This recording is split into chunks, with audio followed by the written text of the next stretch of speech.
Ito yung centrifugal switch. Ito yung kadalasang sira kapag ang motor ay umuugong lang. Tapos hindi umaandar. Laging nasisira.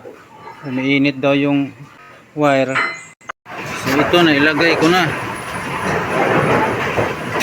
Ang trabaho nitong centrifugal switch at saka ito, pag naka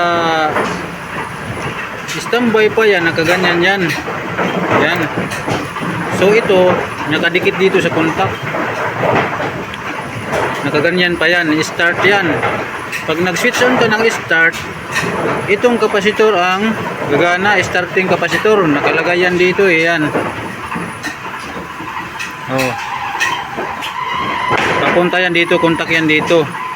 Itong starting kapasitor ang gagana niyan, tatakbo yan ng mabilis.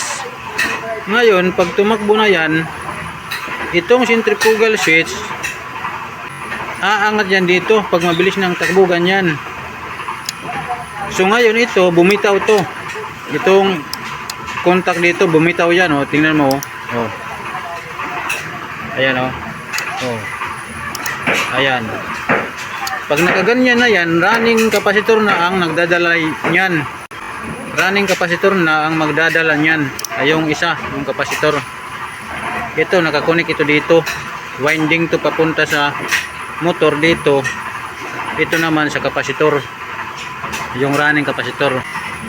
So ito, kapag may problema ito dyan, yung mahina ang contact, hindi talaga yan aandar. Uugong lang yan. Kapag umuugong lang ang motor, tapos tiningnan mo yung supply, okay naman, yan ang problema dyan. Dalawa lang yan.